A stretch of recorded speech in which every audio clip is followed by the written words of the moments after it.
नमस्कार। दोपहर समाचार में आपका स्वागत है।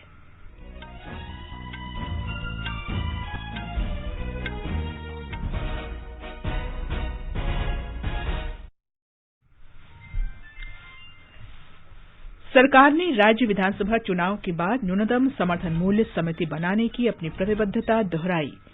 भाजपा के वरिष्ठ नेता और प्रधानमंत्री नरेंद्र मोदी ने मेरठ, गाजियाबाद, अलीगढ़, हापुड़ और नोएडा के मतदाताओं को वर्चुअली संबोधित किया। उत्तर प्रदेश में विधानसभा चुनाव के छठे चरण के लिए नामांकन पत्र दाखिल करने की प्रक्रिया शुरू। भाजपा के वरिष्ठ नेता और उत्तर प्रदेश के मुख्यमंत्री योगी आदित्यनाथ ने गोरखपुर निर्वाचन क्षेत्र से नामांकन दाखिल किया। राष्ट्रव्यापी कोविड टीकाकरण अभियान के तहत 168 करोड़ 47 लाख से अधिक टीके लगाए गए। दिल्ली में सोमवार से स्कूल, कॉलेज और विश्वविद्यालय फिर से खुलेंगे। प्रधानमंत्री नरेंद्र मोदी कल हैदराबाद में स्टैच्यू ऑफ इक्वालिटी का अनावरण करेंगे। भारत ने पेइचिंग शीतकालीन ओलंपिक का राजनीतिकरण करने के चीन के प्रयास पर चिंता व्यक्त की। संगीत प्रेमियों ने भारतीय शास्त्रीय संगीत के प्रख्यात पंडित भीमसेन जोशी को उनकी जयंती पर श्रद्धांजलि अर्पित की। और भारत कल एंटीगुआ में अंडर 19 विश्व कप क्रिकेट के फाइनल में इंग्लैंड से खेलेगा।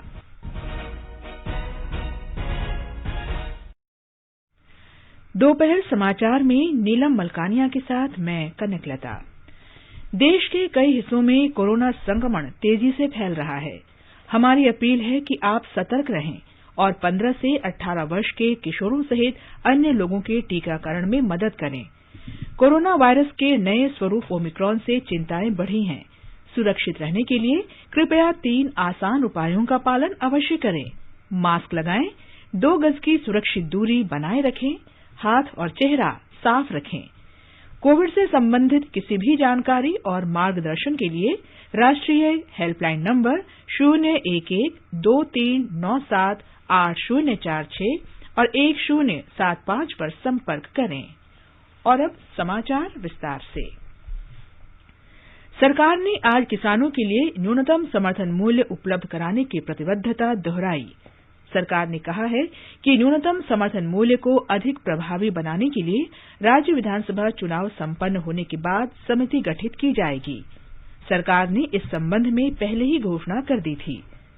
राज्यसभा में पूरक प्रश्नों के उत्तर में कृषि और किसान कल्याण मंत्री नरेंद्र सिंह तोमर ने कहा कि सरकार ने न्यूनतम समर्थन मूल्य पर समिति बनाने का मुद्दा निर्वाचन आयोग को भेजा था। एमएसपी भारत सरकार का प्रशासनिक निर्णय है। ये निर्णय अनेक वर्षों से चल रहा है और पिछले 7 वर्षों में एमएसपी पर जिंसों की खरीद भी बढ़ाई गई है और एमएसपी को पहले से दोगुने दाम दिए गए हैं। और अभी जो बजट प्रस्तुत हुआ उसमें भी 2,37,000 करोड़ रुपया किसानों को लाभकारी मूल्य के लिए दिया जाए। जहां तक गारंटी कानून का सवाल है, प्रधानमंत्री जी ने इन सब विषयों पर विचार करने के लिए इस पर एक समिति बनाने की घोषणा की है, जिसमें किसान भी होंगे, अर्थशास्त्री भी होंगे, वैज्ञानिक भी होंगे, सरकार के प्रतिनिधि भी होंगे, राज्य सरकार के प्रतिनिधि भी होंगे। ये कमेटी जैसे ही विधानसभाओं के चुनाव निबट जाएंगे, कमेटी के बनाने का मार्ग प्रशस्त होगा और वो कमेटी जो रिकमेंडेशन करेगी उस पर सरकार विचार करेगी।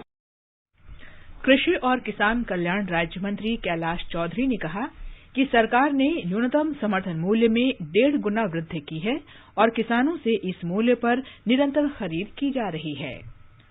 कृषि और किसान कल्याण मंत्री नरेंद्र सिंह तोमर ने कहा कि 11 करोड़ 70 लाख से अधिक किसानों ने प्रधानमंत्री किसान सम्मान निधि का लाभ उठाया है। राज्यसभा में लिखित उत्तर में श्री तोमर ने कहा कि किसानों को विभिन्न किस्तों में 1,82,000 करोड़ रुपए जारी किए गए हैं। उन्होंने कहा कि ये योजना देश के सभी भूस्वामी किसानों को आय सहायता उपलब्ध कराने के लिए शुरू की गई है। संसद के दोनों सदनों में राष्ट्रपति रामनाथ कोविंद के अभिभाषण पर धन्यवाद प्रस्ताव पर राज्यसभा में चर्चा जारी है। बीजू जनता दल के प्रसन्न आचार्य ने नेताजी सुभाष चंद्र बोस सहित स्वाधीनता सेनानियों के बलिदान के प्रचार प्रसार के लिए सरकार के प्रयासों की सराहना की। मार्क्सवादी कम्युनिस्ट पार्टी सांसद के सोम प्रसाद ने कहा कि राष्ट्रपति के अभिभाषण में देश की सामाजिक और राजनीतिक वास्तविकता का उल्लेख नहीं है। राष्ट्रीय जनता दल के मनोज झा ने कहा कि राष्ट्रपति के अभिभाषण में देश के विभिन्न भागों के वास्तविक मुद्दे नहीं हैं। उन्होंने देश में बेरोजगारी का मुद्दा उठाया। शिवसेना की प्रियंका चतुर्वेदी ने चर्चा में शामिल होते हुए कहा कि राष्ट्रपति के अभिभाषण में 3 कृषि कानूनों के विरोध में प्रदर्शन के दौरान किसानों की मृत्यु का जिक्र नहीं किया गया है। तेलुगु देशम पार्टी सांसद के रविंद्र कुमार ने भी चर्चा में हिस्सा लिया। लोकसभा अध्यक्ष ओम बिरला सहित कई सांसदों ने आज संसद भवन के केंद्रीय कक्ष में पूर्व लोकसभा अध्यक्ष एम अनंत शयनम अयंगर को उनकी जयंती पर पुष्पांजलि अर्पित की। श्री अयंगर एक अनुभवी स्वतंत्रता सेनानी और प्रख्यात सांसद थे। ये समाचार हमारी वेबसाइट newsonair.com/hindi और हमारे mobile app news on AIR पर भी उपलब्ध हैं। सुनो ना। हाँ? सोच रहा हूँ अपना बिजनेस क्यों न बढ़ा लूं। तो रोका किसने है? हाँ? रोका तो किसी ने नहीं, पर समझ नहीं आ रहा कि मदद किससे मांगूं। मुझसे। तुमसे? तो अच्छा बताओ फिर। आकाशवाणी है ना, मैंने सुना है उसका नेटवर्क देश भर में फैला है। पर उससे मेरा क्या फायदा? देखो, फायदा है। जिस शहर में चाहो विज्ञापन की मदद से उपभोक्ताओं तक पहुँच जाओ। पर अब ये भी तो बता दो कि आकाशवाणी से संपर्क कैसे करूं? बहुत आसान है, मैं बताती हूँ। नंबर नोट करो, 870-001-4242। ओ 870-001-4242। हाँ। लो अभी फोन लगाता हूँ 870-001-4242 पर।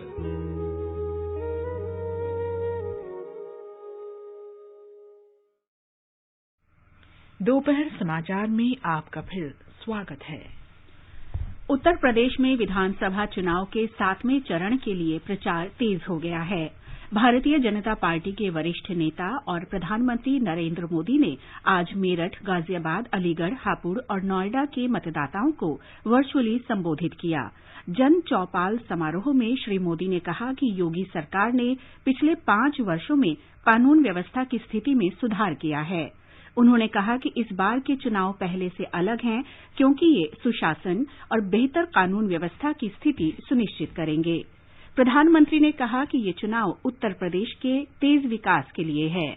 ये चुनाव यूपी में शांति के स्थायित्व के लिए है, विकास की निरंतरता के लिए है, प्रशासन में सुशासन के लिए, यूपी के लोगों के तेज विकास के लिए है। ये चुनाव सुरक्षा, सम्मान और समृद्धि की पहचान को बनाए रखने के लिए है। भाजपा के वरिष्ठ नेता और केंद्रीय गृह मंत्री अमित शाह ने महेंद्र प्रताप इंटर कॉलेज गोरखपुर में जनसभा को संबोधित किया। उन्होंने दावा किया कि भाजपा इस बार भी 300 से अधिक सीट जीतने जा रही है। भाजपा अध्यक्ष जगत प्रकाश नड्डा ने जालौन जिले में प्रचार किया। कांग्रेस महासचिव प्रियंका गांधी वाड्रा ने गाजियाबाद जिले में घर घर जाकर संपर्क किया। उन्होंने कहा कि युवा और किसान राज्य तथा केंद्र सरकार की नीतियों से नाराज हैं। बसपा प्रमुख मायावती आज अमरोहा जिले में रैली को संबोधित करेंगी। समाजवादी पार्टी प्रमुख अखिलेश यादव और राष्ट्रीय लोकदल के अध्यक्ष जयंत चौधरी प्रचार के लिए आगरा जिले में हैं। भाजपा के वरिष्ठ नेता और उत्तर प्रदेश के मुख्यमंत्री योगी आदित्यनाथ ने आज अपना नामांकन दाखिल किया। श्री आदित्यनाथ योगी गोरखपुर शहर सीट से पार्टी के उम्मीदवार हैं। इस सीट पर छठे चरण में 3 मार्च को मतदान होना है। अधिसूचना जारी होने के साथ ही इस चरण के लिए नामांकन भरने का काम आज से शुरू हो गया है।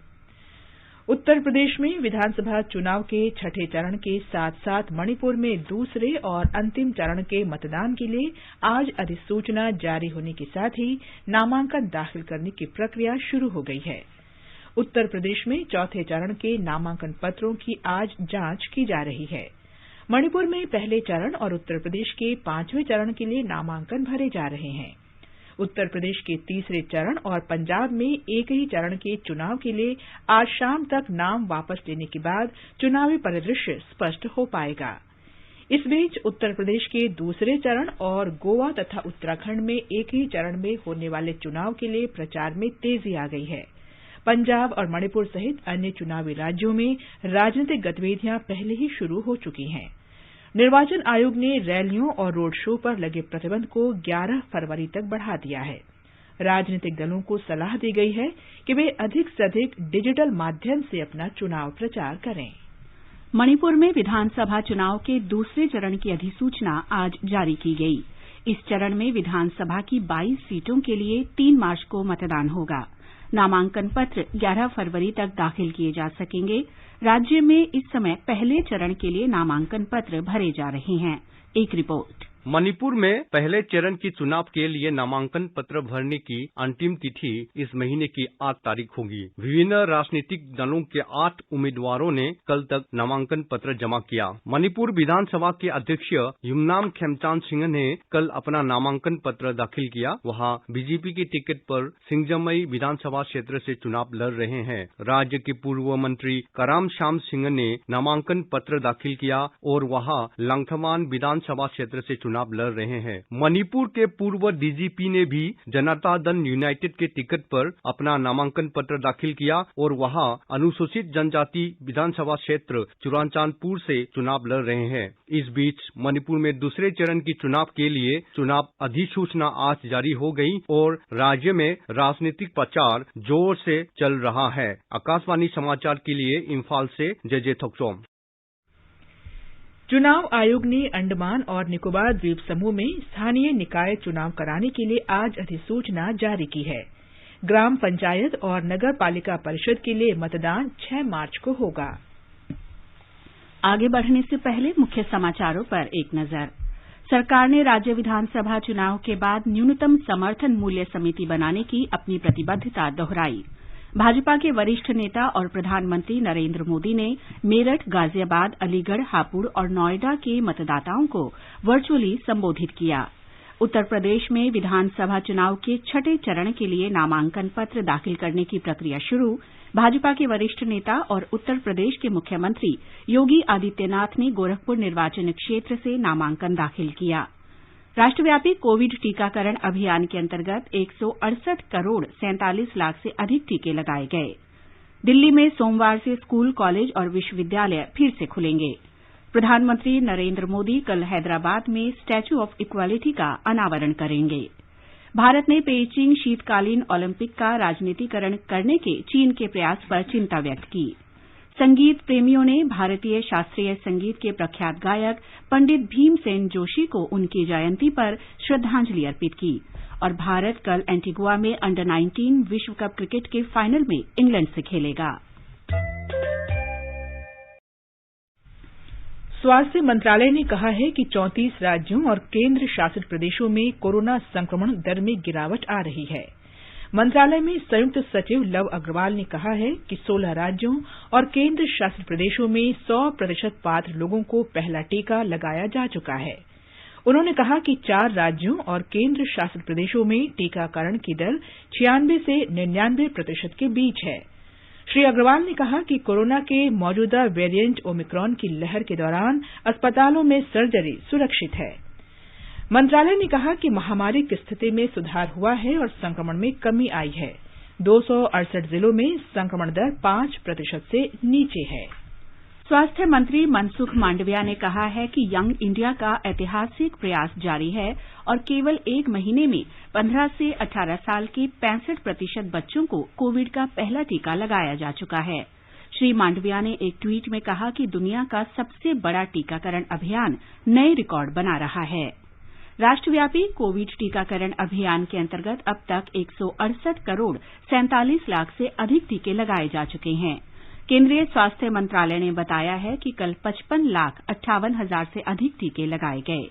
स्वस्थ होने की दर 95.39% है। कल 2,46,000 से अधिक रोगी स्वस्थ हुए, जबकि 1,49,000 से अधिक लोग संक्रमित हुए।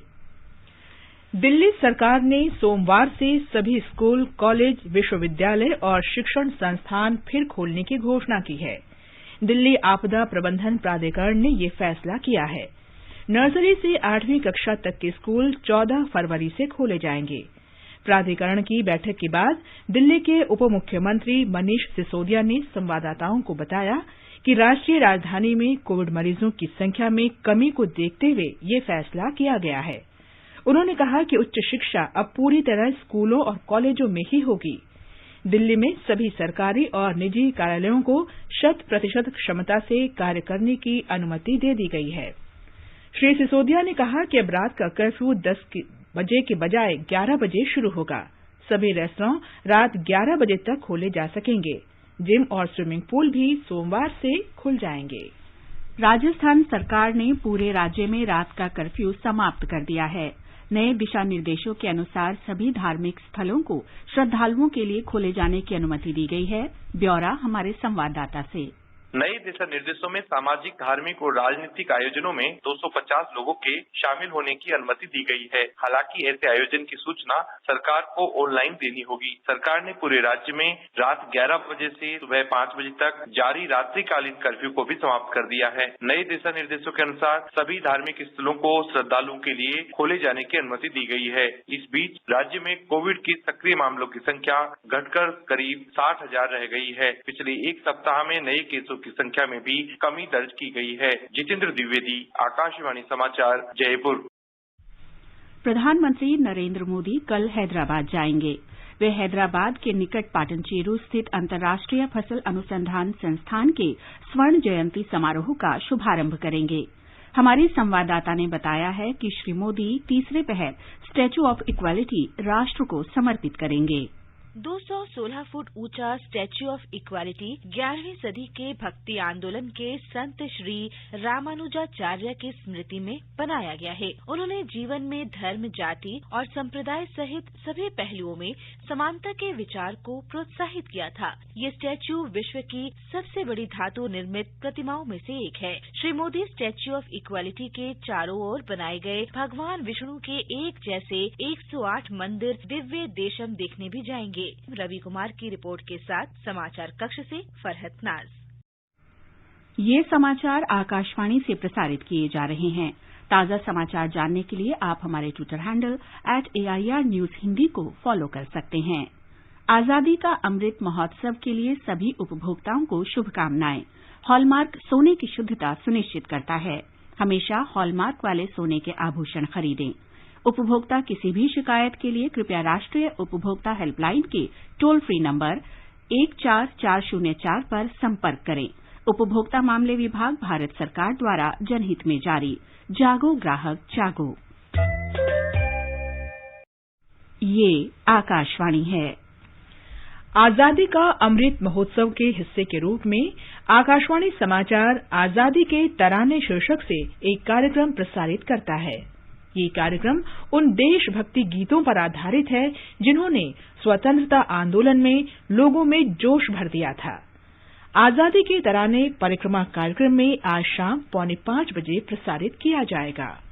स्वाधीनता आंदोलन के दौरान भारतीय जनमानस को उत्प्रेरित कर स्वतंत्रता का अलख जगाने और मातृभूमि के प्रति सेवा, समर्पण और त्याग की ज्वाला प्रज्वलित कर देने वाले अमर गीतों पर आधारित विशेष कार्यक्रम आजादी के तराने सुनना न भूलें।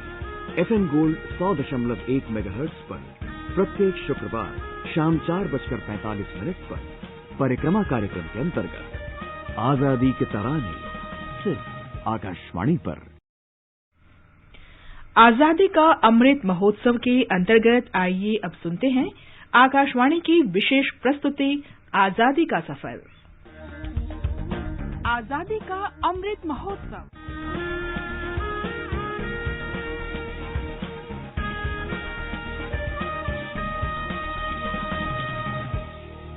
आजादी का सफर आकाशवाणी के साथ भारत का गौरवशाली स्वतंत्रता संग्राम आधुनिक विश्व के महानतम संघर्षों में से एक है। आकाशवाणी समाचार आपके लिए प्रतिदिन इस संग्राम की एक झलक लेकर आता है। आज से ठीक 100 साल पहले 4 फरवरी 1922 को चौरी चौरा की घटना हुई थी। गांधी जी ने 1 अगस्त 1920 को असहयोग आंदोलन शुरू किया था। आंदोलन ने अगले 1.5 साल में जैसे जैसे गति पकड़ी, देश भर में बड़ी संख्या में कार्यकर्ता सक्रिय हो गए। जनवरी 1922 में गोरखपुर कांग्रेस कमेटी और खिलाफत कमेटी ने किसानों से विदेशी सामान बेचने वाली दुकानों पर धरने का नेतृत्व करने का आग्रह किया। पुलिस ने विदेशी कपड़ों का व्यापार का विरोध कर रहे कार्यकर्ताओं को रोकने की कोशिश की। इस घटना से स्थानीय लोगों में रोष फैल गया। 4 फरवरी को चौरी चौरा कस्बे में लोग जमा हो गए और चौरी चौरा थाने के नजदीक मुंडेरा बाजार में धरना देने के लिए निकल पड़े। पुलिस ने जब गोलियां चलाई तो प्रदर्शनकारियों का गुस्सा ज्वालामुखी की तरह फूट पड़ा।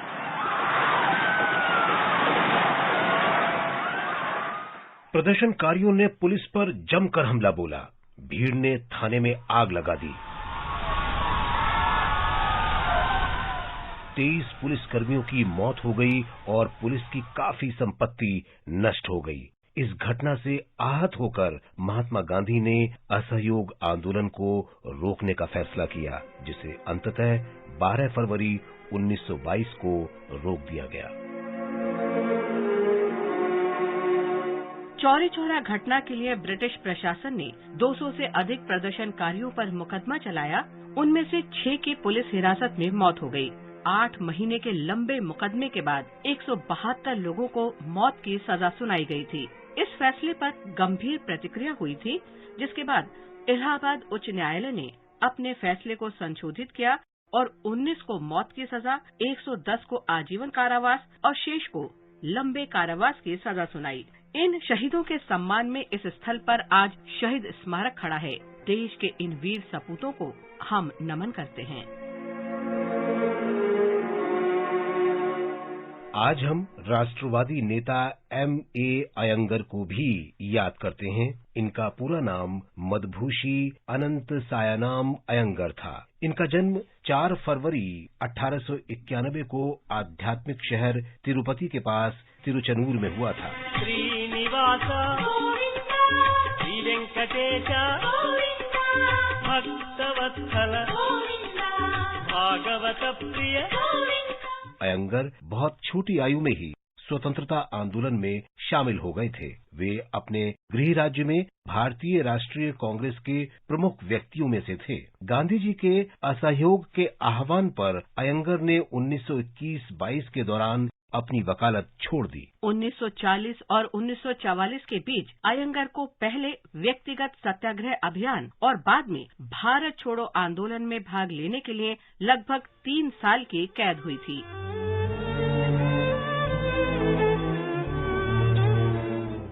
जब जीवी मावलंकर को विधायी कार्यों के लिए संविधान सभा के अध्यक्ष के रूप में चुना गया तो अयंगर को इसका उपाध्यक्ष बनाया गया। 1952 में जब पहली लोकसभा का गठन किया गया तो अयंगर उपाध्यक्ष पद के लिए सबकी पसंद थे। जीवी मावलंकर के आकस्मिक निधन के बाद अयंगर को 8 मार्च 1956 को लोकसभा की अध्यक्षता करने के लिए सर्वसम्मति से चुना गया था। पहली लोकसभा के अध्यक्ष के रूप में अपने संक्षिप्त कार्यकाल के दौरान अयंगर ने स्वयं को संसदीय जीवन में उच्च परंपराओं का योग्य उत्तराधिकारी साबित किया। इस प्रकार अयंगर दूसरी और तीसरी लोकसभा में भी सर्वसम्मत से सदन के अध्यक्ष बने। 1962 में उन्होंने बिहार के राज्यपाल के रूप में सेवा करने के लिए अध्यक्ष पद से इस्तीफा दे दिया। अयंगर शिक्षा के क्षेत्र में भी सक्रिय रहे। अपने पूरे जीवन में उन्होंने संस्कृत और भारतीय संस्कृति के अध्ययन और प्रचार में बहुत रुचि ली। 19 मार्च 1978 को अंतिम सांस ली। आकाशवाणी इस महान नेता को भावभीनी श्रद्धांजलि देता है।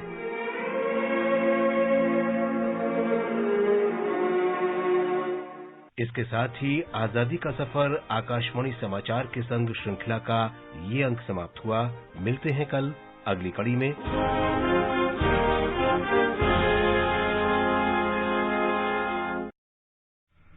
संगीत प्रेमियों ने भारतीय शास्त्रीय संगीत के प्रख्यात गायक पंडित भीमसेन जोशी को उनकी जयंती पर श्रद्धांजलि अर्पित की है। आज का संस्कृत संदेश समर्पित है महान शास्त्रीय गायक भीमसेन जोशी को। मिले सुर मेरा तुम्हारा तो सुर बने हमारा। आज किराना घराने के महान शास्त्रीय गायक भीमसेन जोशी की जन्म शती पर हम उन्हें श्रद्धा से नमन करते हैं। जोशी जी का जन्म 4 फरवरी 1922 को कर्नाटक के गडग में हुआ था। उनके पिता गुरुराज जोशी स्थानीय हाई स्कूल के हेडमास्टर और कन्नड़, अंग्रेजी और संस्कृत के विद्वान थे।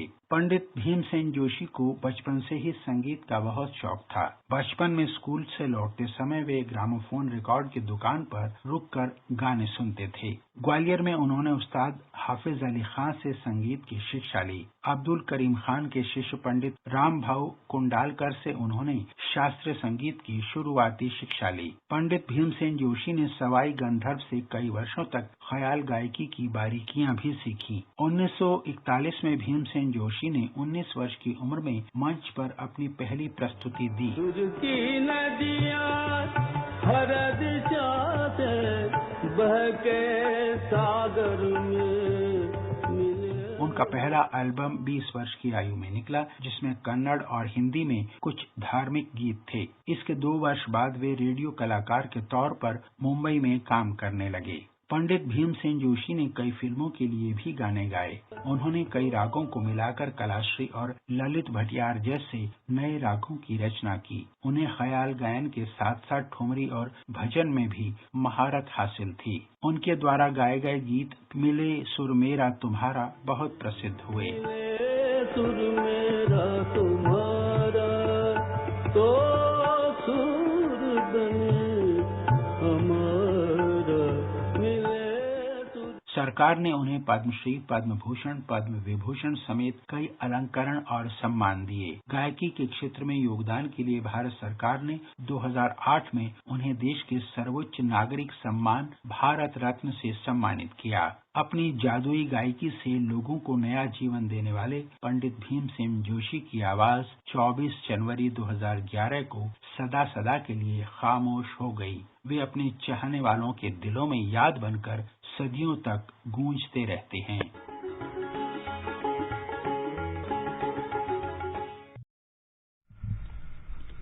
अमेरिका ने चीन की आक्रामकता से निपटने के लिए भारत को समर्थन दोहराया है। कई सीनेटरों ने पीएलए के सैनिक को पेइचिंग शीतकालीन ओलंपिक खेलों के लिए मशाल वाहक बनाने के चीन के फैसले की निंदा की है। ये सैनिक 2020 में गलवान घाटी में भारतीय सैनिकों पर हमले में शामिल था। 2 प्रमुख सीनेटरों ने इस फैसले के लिए चीन की आलोचना भी की है। डीडी स्पोर्ट्स चैनल पेइचिंग शीतकालीन ओलंपिक खेलों के उद्घाटन और समापन समारोह का सीधा प्रसारण नहीं करेगा। विदेश मंत्रालय के प्रवक्ता अरिंदम बागची ने कल इन खेलों के राजनीतिकरण के चीन के प्रयास पर चिंता प्रकट की थी। उन्होंने कहा था कि पेइचिंग में भारतीय दूतावास के प्रभारी अधिकारी इन खेलों के उद्घाटन और समापन समारोह में शामिल नहीं होंगे। प्रसार भारती के मुख्य कार्यकारी अधिकारी शशि शेखर वेम्पटी ने ट्विटर पर कहा कि विदेश मंत्रालय की घोषणा के अनुरूप डीडी स्पोर्ट्स चैनल इन खेलों के उद्घाटन और समापन समारोह का सीधा प्रसारण नहीं करेगा। भारत अंडर 19 क्रिकेट प्रतियोगिता के फाइनल में कल भारत का मुकाबला इंग्लैंड से होगा। एंटीगुआ में कल सेमीफाइनल में भारत ने ऑस्ट्रेलिया को 96 रन से हराकर खिताबी मुकाबले में जगह बनाई। 291 रन के लक्ष्य के जवाब में ऑस्ट्रेलिया की टीम 42वें ओवर में 194 रन पर आउट हो गई। भारत के लिए विक्की ओसवाल ने 3 जबकि निशांत सिंधु और रवि कुमार ने 2-2 विकेट लिए। इस वर्ष के गणतंत्र दिवस समारोह की परेड में उत्तर प्रदेश को सर्वश्रेष्ठ राज्य की झांकी प्रस्तुत करने के लिए पहला स्थान मिला है। उत्तर प्रदेश की झांकी एक जिला, एक उत्पाद और काशी विश्वनाथ धाम विषय पर आधारित थी। और अब एक नजर आज के मौसम के पूर्वानुमान पर। राष्ट्रीय राजधानी दिल्ली में आंशिक रूप से बादल छाए रह सकते हैं। मुंबई में आमतौर पर आसमान साफ रहेगा। चेन्नई में बादल छाए रहेंगे। कोलकाता में बादल छाए रहने का अनुमान है। इन महानगरों में न्यूनतम तापमान 10 डिग्री और अधिकतम 32 डिग्री सेल्सियस रहने का अनुमान है। श्रीनगर, जम्मू, लेह, गिलगित और मुजफ्फराबाद में आमतौर पर बादल छाए रहेंगे। अंत में मुख्य समाचार एक बार फिर।